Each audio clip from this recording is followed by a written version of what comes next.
sesungguhnya Nabi Muhammad SAW kana ya'kulu al-bittikh birrutab. Rasulullah itu memakan bittikh. Bittikh itu semangka, birrutab dengan kurma. Jadi pernah juga Rasulullah SAW memakan semangko dengan kurma rutab tadi, kurma yang hampir masak tadi gitu.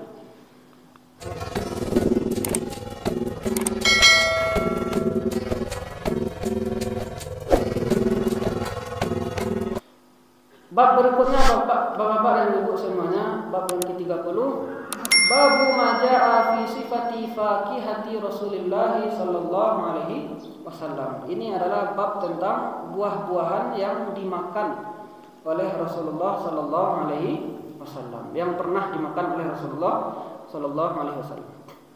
Hadis pertama, haddatsana Ismail ibnu Musa al-Fazari, haddatsana Ibrahim ibnu Sa'din an abihi an Abdullah qala, dia berkata, kana Nabi sallallahu alaihi wasallam, adalah Nabi Muhammad sallallahu alaihi wasallam, ya'kulu al-qitha'a birrutabi.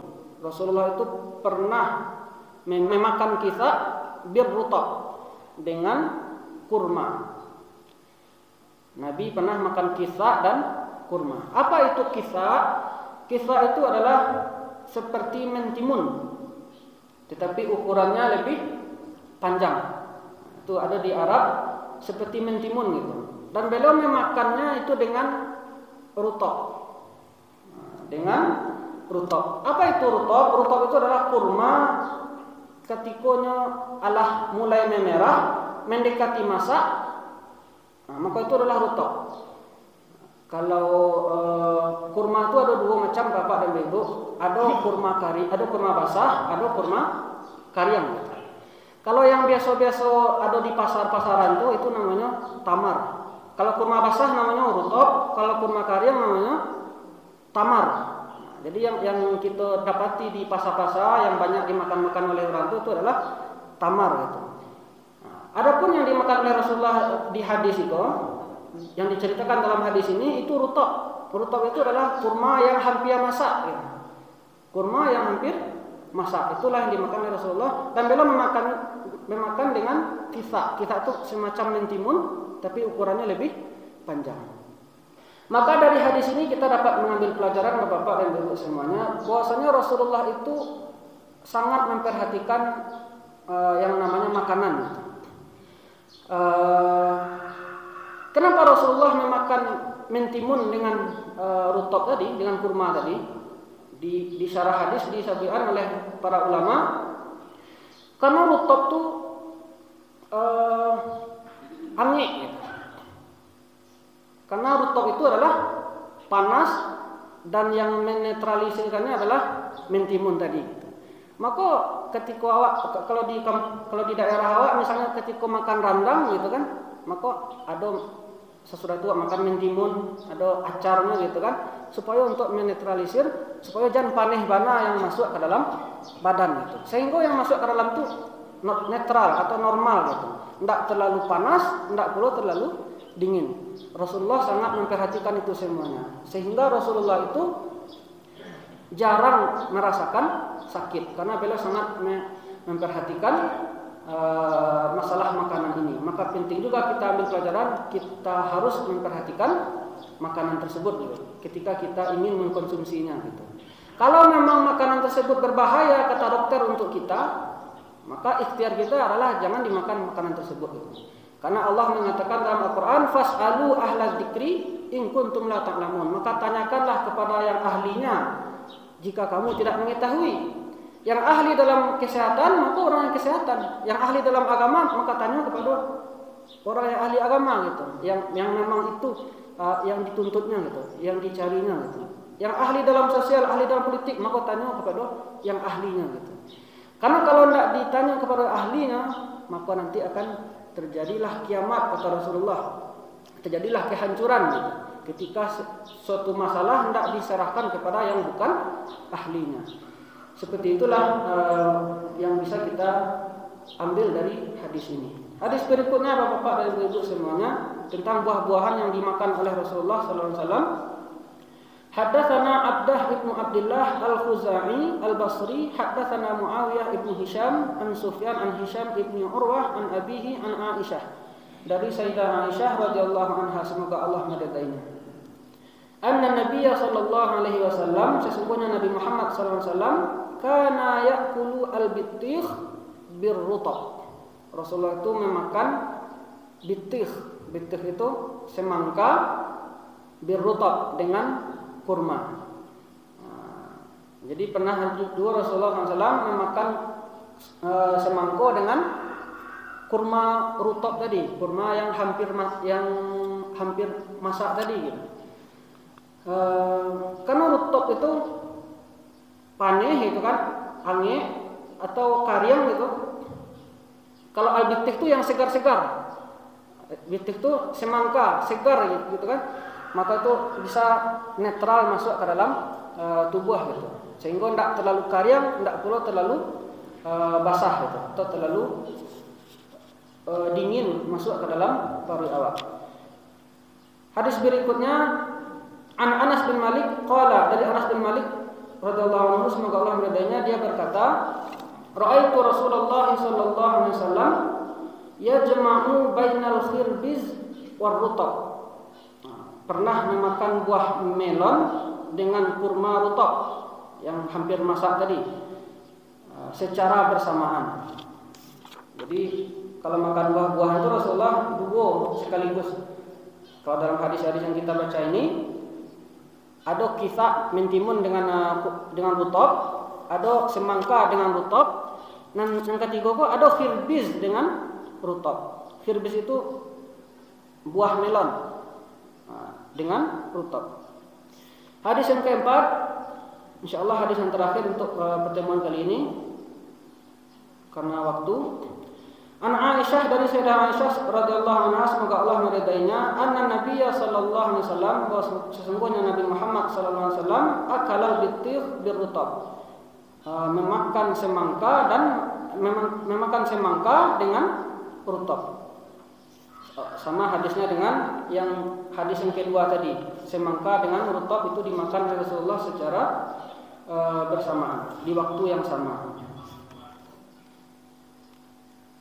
Masih ada waktu Bapak dan Ibu, kita baca satu hadis lagi.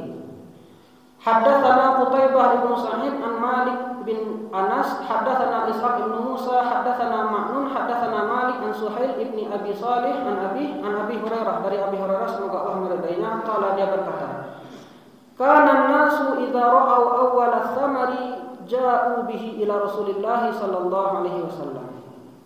Adalah para sahabat Rasulullah itu ketika beliau melihat buah yang pertama dari pohon-pohon yang mereka tanam, ja'u bihi ila Rasulillah sallallahu alaihi wasallam, mereka berikan buah tersebut kepada Rasulullah sallallahu alaihi wasallam. Seperti itu para sahabat ketika panen, hasil panen pertama itu diantar kepada Rasulullah sallallahu alaihi wasallam. Fa idza akhadahu Rasulullah sallallahu alaihi wasallam qala, maka ketika dilihat atau diambil oleh Rasulullah sallallahu alaihi wasallam hasil panenan tadi, qala, Rasulullah mengucapkan doa. Apa kata Rasulullah? Allahumma barik lana fi thimarina.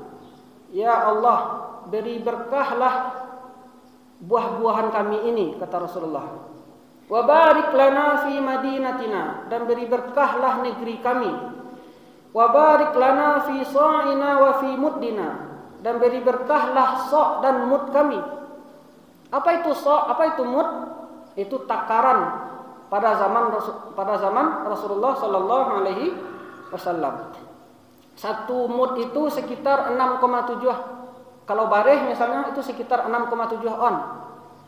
Kalau satu sa' itu ampek mud, berarti 6,7 kali ampek sekitar 2,5 kilo gitu. Artinya beri berkahlah timbangan kami ini. Artinya dalam timbangan itu ada buah-buahan, ada sebagainya gitu kan. Beri berkahlah ini semuanya, kata Rasulullah. Allahumma inna Ibrahim abduka, sesungguhnya Ibrahim itu adalah hambamu ya Allah. Wa khaliluka wa nabiyuka, dan kekasihmu dan nabimu. Wa inni abduka wa nabiyuka, dan sesungguhnya aku, kata Rasulullah, juga nabimu, juga hambamu ya Allah. Wa innahu da'aka li Makkah, sesungguhnya Nabi Ibrahim pernah berdoa untuk Mekah. Jadi bapak-bapak dan ibu semuanya, Mekah itu didoakan oleh Nabi Ibrahim kepada Allah Subhanahu wa taala supaya dijadikan negeri yang berkah. Maka sampai sekarang kita lihat Mekah itu diberkahi oleh Allah Subhanahu wa taala. Bagaimana perekonomian orang-orang Mekah sekarang, yang menjadi pakar raja di sini itu bukan orang-orang Mekah katanya saya. Nah, itu orang-orang, kebanyakan itu orang-orang luar gitu. Tapi bos-bosnya adalah orang-orang Saudi, orang-orang Arab Saudi. Artinya berkat doa Nabi Ibrahim itu diberkahi kota Mekah tersebut itu. Wa inni ad'uka lil Madinah, kata Rasulullah, aku berdoa kepadamu ya Allah untuk kota Madinah, karena Rasulullah sudah hidup di Madinah. Bimithli ma da'aka bihi li Makkah wa mithlihi ma'ah, seperti yang didoakan oleh Nabi Ibrahim kepada engkau untuk negeri Mekah gitu. Maka berkahi jugalah Madinah ini ya Allah Subhanahu wa taala. Maka sampai sekarang kita lihat Mekah dan Madinah itu sangat-sangat diberkahi oleh Allah Subhanahu wa taala. Orang-orang dari berbagai penjuru di dunia ini datang berbondong-bondong ke sana, dan bagaimana perputaran uang di sana yang begitu Masya Allah, dan bagaimana ketentraman yang ada di sana.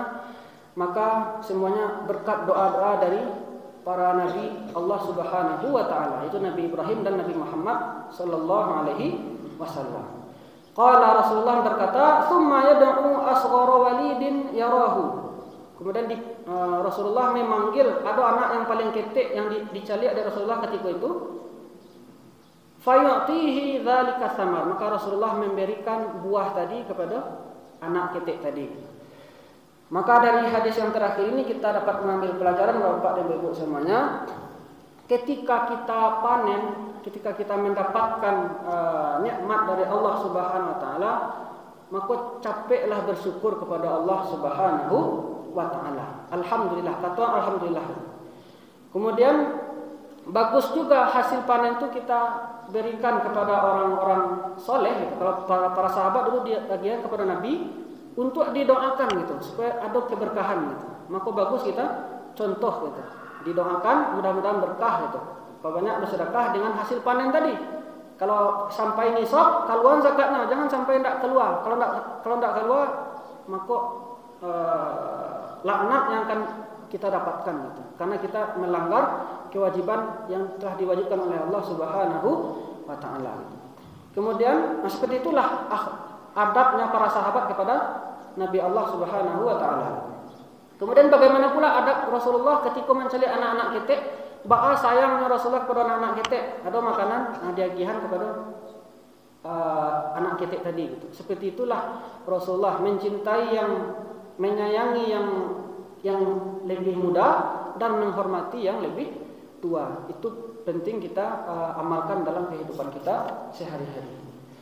Inilah yang bisa kita sampaikan mungkin pada pertemuan hari ini. Mudah-mudahan sedikit banyaknya bisa bermanfaat untuk diri kita dan bisa membuat kita lebih baik dari hari ke hari, dan yang paling penting adalah bisa menambah kecintaan kita kepada Rasulullah sallallahu alaihi wasallam. Masih ada 2 hadis lagi insyaallah akan kita baca di pertemuan yang akan datang.